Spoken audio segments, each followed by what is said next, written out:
Bring in, bring in का मतलब होता है दोस्तों, ब्रिंग इन का मतलब होता है दोस्तों लाभ कमाना, किसी चीज से लाभ कमाना।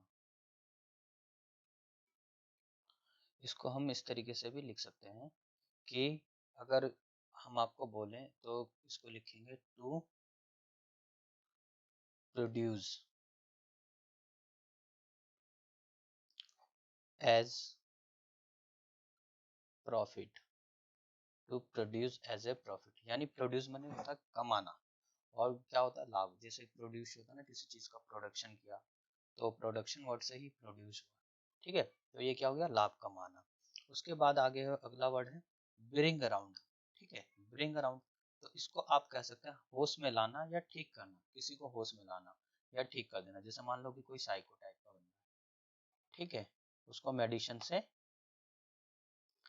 मेडिकल ट्रीटमेंट से उसको ठीक कर दिया गया, तो आप क्या कर दोगे उसे, कि उसे क्या कर दिया, ठीक कर दिया गया, उसे होश में ला दिया, यानी कोई राह से भटक गया हो, जैसे कि आपने किसी को बोला हो कि भाई ये गलत रहा है, इस पे मत जाओ, या किसी ने कोई गलती की, उसे अचानक से डांटा धमकाया, वो ठीक हो गया, तो उसे क्या करना, ठीक कर देना या होश में ला देना, इसके लिए ये ब्रिंग अराउंड का है।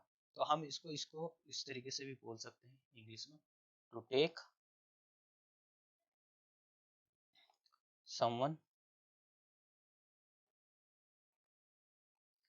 ठीक है, in sense, to take someone in sense. उसके बाद है कॉल एट, कॉल एट का मतलब ना मिलने के लिए आना, जैसे किसी से मिलने के लिए आना, कोई मिलने के लिए आने वाला है, तो उसको क्या बोल सकते हैं, कॉल एट, तो क्या हुआ विजिट, ये तो आपको जनरली पता है, विजिट छोटा सा वर्ड है, कॉल फॉर, ठीक है, कॉल फॉर का मतलब चाहना, किसी को चाहत होती है, जैसे चाहना, किसी चीज की चाह होती है, जैसे कि मान लो कि मेरी चाह थी कि मैं ये बन मैं बड़ा होके एक पायलट बनूं, जैसे मेरी चाह है, तो ये क्या होगा रिक्वायर, इसको हम बोल सकते हैं रिक्वायर, ये हमारी रिक्वायर्ड थी, ठीक है, कि मेरी रिक्वायर्ड थी कि कॉल फॉर, इसको हम कॉल फॉर बोल सकते हैं कि मेरी रिक्वायर्ड थी कि मैं बड़ा होकर पायलट बनूं, ठीक है, ये हो गया। उसके बाद है कॉल ऑफ, कॉल ऑफ का मतलब होता है बिल्कुल एंड कर देना, फिनिश कर देना, सॉरी, फिनिश्ड, फिनिश्ड कर देना, ठीक है, तो ये कॉल ऑफ का हो गया, फिनिश कर देना यानी समाप्त कर देना, इसको आप ये भी बोल सकते हो। अगला वर्ड है कॉल ऑन, कॉल ऑन का मतलब होता है किसी से मिलना, मिलने के लिए मतलब किसी से मिलाना या मिलना, ठीक है, इसको आप ये से भी बोल सकते हैं, तो इसको बोल सकते हैं टू पे ए शॉर्ट विजिट, ठीक है, इसका मतलब टू पे शॉर्ट विजिट मतलब अपना एक कुछ समय दे के किसी से मिलने के लिए आप उसको ले गए थे, तो आप इसको मिलना मिलाने के लिए to call a short visit call, इसको ऐसे कर सकते हैं, कॉल अप है। नेक्स्ट वर्ड, तो इसका याद होता है रिकलेक्ट करना यानी याद कर देना, तो रिकलेक्ट, रिकलेक्ट करना यानी कुछ चीजें, इसको ये रिमाइंडर के यूज में यूज नहीं होगा, हमेशा याद रखना, ये रिमाइंडर के यूज में नहीं होगा। रिकलेक्ट मतलब होता है कोई चीज बिखर गई, मेरे पास पहले से थी लेकिन चली बिखरी हुई है घरों में, लेकिन जब वो मिली, जैसे कि सपोज करो कुछ बच्चों में आप कुछ ग्रीटिंग्स कलेक्ट करते थे, जैसे कि कुछ कार्ड्स कलेक्ट करते थे, ठीक है, या कुछ ऐसी चीजें जो आप कलेक्ट करते थे, जैसे बोतल के कॉइन्स होते हैं, फॉरेन कंट्री में लोग कलेक्ट करते हैं, तो वो चीज कलेक्ट करते थे, लेकिन क्या हो गया कि वो गुम गई, लेकिन जब वो बड़े हो गए, एक एज पीरियड पे आ गए, मान लो कि 12 साल तक वो किए, उसके बाद उनको वो 20 ईयर्स के बाद, 20 ईयर्स जब हो गए, तो वो चीज आ गई उनके पास, तो वो क्या होगा रिकलेक्ट, यानी उनको वो फिर से वो स्टार्ट कर दिया, रिकलेक्ट करना यानी उनको दोबारा से लागू कर देना, ठीक है दोस्तों, ये वर्ड है इस तरीके से। नेक्स्ट वर्ड है अपना कॉल इन, कॉल इन का मतलब होता है किसी को कॉल करना या बुलाना, ठीक है, किसी को बुलाने के लिए, तो इसको आप टू कॉल भी बोल सकते हैं, बुलाने के लिए, ठीक है। कॉल अपॉन, कॉल अपॉन का मतलब होता है कहा जाना, निवेदन करना, मतलब कहा जाना निवेदन करना, यानी क्या है, क्या अप्लाई करना, अप्लाई, अप्लाई मैंने भी निवेदन ही होता, आप कहते हैं ना जैसे लेटर को अप्लाई करते हैं, apply for the post of, तो क्या करते हैं आप निवेदन ही तो करते हैं ना, आवेदन निवेदन, तो ये उसी से रिलेटेड है आपका। तो आप इसको हम वन वर्ड, अगर हम इसको इंग्लिश में बोलना चाहते हैं अच्छे से, तो इसको आप यूं बोल सकते हैं, to be asked, to be asked, ठीक है, कहा जाना या अप्लाई करना, निवेदन करना, ठीक है। नेक्स्ट वर्ड है कम अबाउट। कम अबाउट का मतलब होता है हैपन, घटित होना,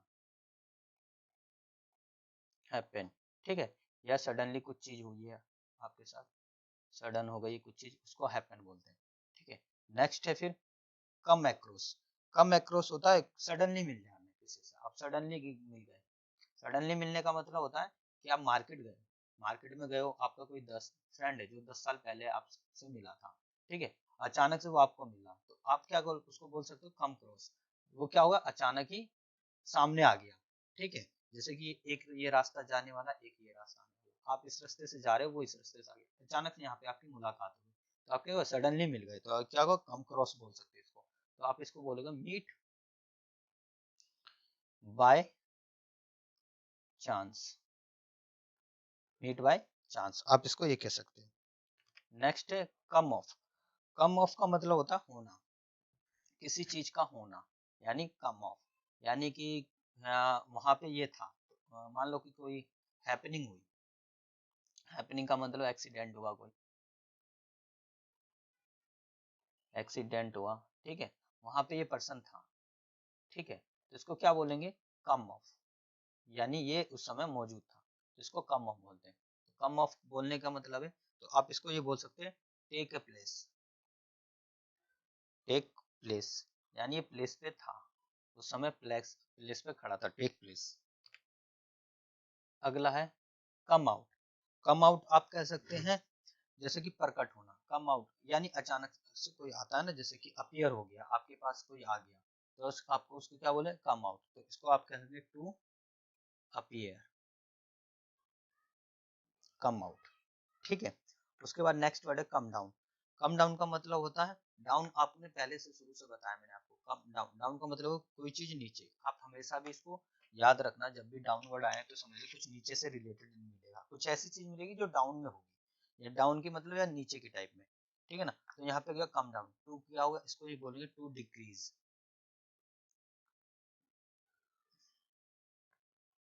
टू डिक्रीज, ठीक है, ये टू डिक्रीज है वर्ड, गिराना, यानी किसी को पोस्ट से गिरा दिया, ठीक है, कोई ऊंची पोस्ट पे था, मान लो क्लास 1 का रैंक का ऑफिसर था, उसको क्या गया, डिक्रीज कर दिया, डिक्रीज कर दिया उसको, यानी उसको प्यून बना दिया, ठीक है। या कोई पुलिस में था, तो उसको ट्रैफिक पुलिस बना दिया, तो डिक्रीज कर दिया उसको, आप इसको इस तरीके से भी समझ सकते हैं, ठीक है। नेक्स्ट है कम अराउंड, ठीक है, कम राउंड का मतलब होता है, राउंड मतलब होता है कि चार घूमना, जैसे सर्कल हम बनाते हैं ना, राउंड राउंड राउंड राउंड, ये सर्कल हो गया।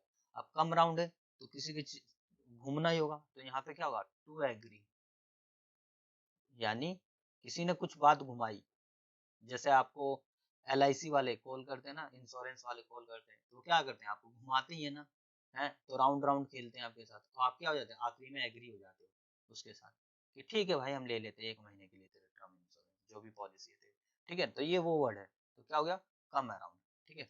उसके बाद है कम अप टू। ये दोस्तों ध्यान देना थोड़ा इसमें, ये कम अप टू है, ये अलग अलग वर्ड है, कभी आपको एक साथ नहीं देगा, कम अप टू, ठीक है ना। तो यहाँ पे आप ये भी, अगर कभी एरर आता है आपको इंग्लिश में, तो कभी आप इसको ये मत समझ लेना कि ये आपके साथ टू की प्रीपोजिशन क्यों आ गई है, ये एरर है, ठीक है ना। तो ये अगर सेंटेंस इंप्रूवमेंट में आ जाए आपको, इम्प्रूवमेंट में, तो ये आप इसको एरर मत समझना, ठीक है ना। ये एक क्या है, आपका फ्रेज है, ये फ्रेज है आपका, और ये फ्रेज है, ये आपका फ्रेज है, तो फ्रेज को आप फ्रेज की तरह ही यूज करना। तो ये क्या होता है, लाभ, लगभग होना या समान हो जाना, देखिए लगभग यानी अप्रोक्सीमेटली,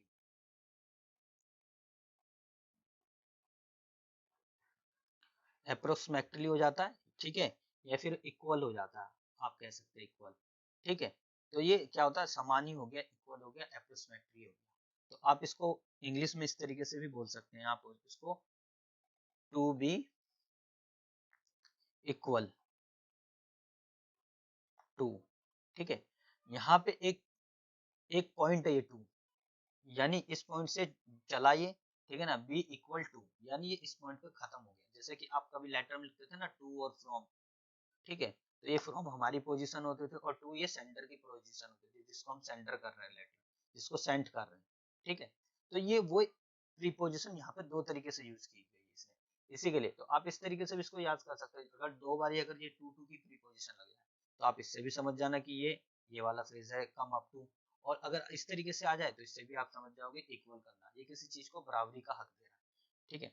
अब आ जाओ next, come over. Come over का मतलब होता है छा जाना। जैसे कि आप ओवर हो, ओवर मैंने पूरे में छा गया है वो, तो कम ओवर, ठीक है। वो आया और पूरे पर छा गया, तो इसको आप कम ओवर बोलोगे, ठीक है। तो इसको आप अगर हम इंग्लिश में बोलना चाहते हैं तो हम इसको यूं बोल सकते हैं, to over said, over spread, to over spread, ठीक है। टू ओवर स्प्रेड का मतलब हो गया पूरे पे छा गया, ठीक है। नेक्स्ट वर्ड है टू कैरी अवे, ठीक है ना। कैरी मने होता कि कोई साधन के लिए यूज किया जाता है। आप कहते हैं ना कैरी कर लिया, अम्ब्रेला कैरी कर लिया, और अवे ले जाते हैं, ठीक है ना। तो इस तरीके से इस वर्ड को समझ लेना थोड़ा सा। इसका होता है बह जाना, संतुलन खोना, भावुक होना, ठीक है ना। बह जाना या संतुलन खोना या भावुक हो जाना, यानी ठीक है कि आप भावुक हो गए, किसी की कोई बात सुनी और आप भावुक हो गए, ठीक है ना, उसकी भावनाओं में बह गए, ठीक है। या फिर आप जैसे कि मान लो कि कोई कपल्स है, वो आपस में प्रेम करते हैं, लड़की ने उसको कुछ मीठी मीठी बातें करी और वो उसके साथ भावुक हो गया, ठीक है। अब वो क्या करना है, अपना जो बेचारा अर्निंग करता था वो भी उसको पे कर दिया, लेकिन वो लड़की उस टाइप की नहीं, लेकिन उसको क्या कर दिया, भावना में समेट लिया उसने अपने, तो ये भावुक हो गया। तो वो लड़का क्या था, भावुक हो गया। तो इसको आप ऐसे भी बोल सकते हो, to support the weight of somebody,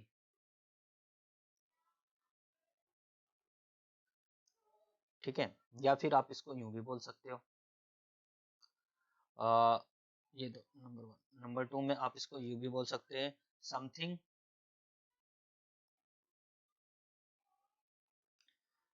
and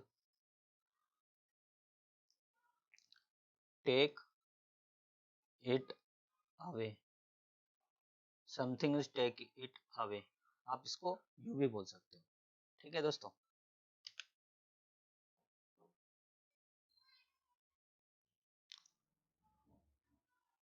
next है आपका, इसके बाद आपका है कैरी ऑन। कैरी ऑन होता है जारी रखना, चालू रखना। तो आप इसको बोलोगे, to continue without stopping, to continue without stopping, ठीक है। उसके बाद होगा कैरी आउट। कैरी आउट का मतलब होता है आज्ञा मानना, ठीक है, ऑर्डर, ठीक है। ऑर्डर मानना, आज्ञा मानना, तो इसको आप बोलोगे टू ओबे। ये तो छोटे छोटे वर्ड हैं दोस्तों, ये शुरू से आपने बचपन से ही पढ़ते आ रहे हैं, ठीक है। ये कोई याद करने वाली बात नहीं है, ये ऐसे भी याद हो जाएंगे। आप दिन में क्या करना, आप इसको दिन में एक बार ही रिपीट करना डेली, ठीक है। या फिर आप इसको देख सकते हो एक बार डेली, आपको ऐसे याद हो जाएंगे, ठीक है। ज्यादा नहीं, मिनिमम आप 21 डेज देखना इसको। 21 डेज में आप डेली देखोगे, आपको याद हो जाएगा। आपको कोई बर्डन वाली बात है, और ये डेली अप्लाई करना अपनी लाइफ में, क्या करना, अप्लाई करना इसको, ठीक है। अप्लाई करोगे डेली, छोटे छोटे इन वर्डों को अप्लाई करोगे तो आप अच्छे से समझ जाओगे। और ये फ्रेजर बहुत इंपॉर्टेंट है आपको इंग्लिश में इम्प्रूव करने के लिए, ठीक है। अब नेक्स्ट वर्ड है ड्रॉप आउट। ड्रॉप आउट होगा तो मतलब छोड़ देना, हटा जाना। जैसे बोलते हैं ना, ड्रॉप आउट, यार कॉलेज छोड़ दिया था मैंने। ये देखो, अब ये नॉर्मली वर्ड हम बचपन से सुनते आ रहे हैं, ठीक है ना। आप कॉलेज में भी सुनते थे, कई ऐसे बड़े बूढ़े थे जो हमारे यार दोस्त बोलते थे। जैसे हम कहीं भी सडनली अपने फ्रेंड से मिलते थे तो बोलते थे, यार आजकल क्या कर रहा है तुम, मैंने तो सुना था तुम बहुत अच्छी नौकरी कर रहे थे यहाँ पे। तो वो कह देता, नहीं यार मैंने तो ड्रॉप आउट कर दी वो, ठीक है, वो जॉब ड्रॉप आउट थी मेरे लिए, या मैंने बीच में ही छोड़ दिया, ठीक है। मतलब एक पीरियड के लिए, जैसे कोई आर्मी में जॉब करा, उसने बोला ड्रॉप आउट कर दिया मैंने आर्मी से, ठीक है ना। तो क्या कर दिया, उसने छोड़ दिया, बीच में ही छोड़ दिया उसको, ठीक है। या कॉलेज से उसने ड्रॉप आउट कर दिया, तो इसको क्या मतलब होता है, टू लीव, टू लीव हो गया, बंदे ने छोड़ दिया, ठीक है। उसके बाद है फॉल ऑफ। फॉल ऑफ का मतलब होता है कम होना, ठीक है ना। फॉल का मतलब वैसे भी होता है, आपको पता है, ये फ्रेजर में पड़ता है, ये गिरना, गिराना, गिरना। तो ऑफ है, ऑफ का मतलब भी आप स्विच ऑफ ऑन कर दो, तो ये भी वही बात हो गई। तो ये पे क्या हो जाएगा, to be less, to be less, इसको आप यूं बोल सकते हो। उसके बाद है फॉल अपॉन। अब फॉल का मतलब होता है गिरना, अपॉन का मतलब ऊपर, तो अब लेवर क्या हो रहा, हाई पे जाएगा। तो हाई पे आ गया तो क्या हो गया, इसका मतलब आप कह सकते हो टू अटैक। अब लेवल हाई होगा तो अटैक करेगा, यानी इंप्रेशन बढ़ेगा, तो क्या हो गया, आक्रमण करना। इसका मतलब क्या हो जाएगा, आक्रमण करना।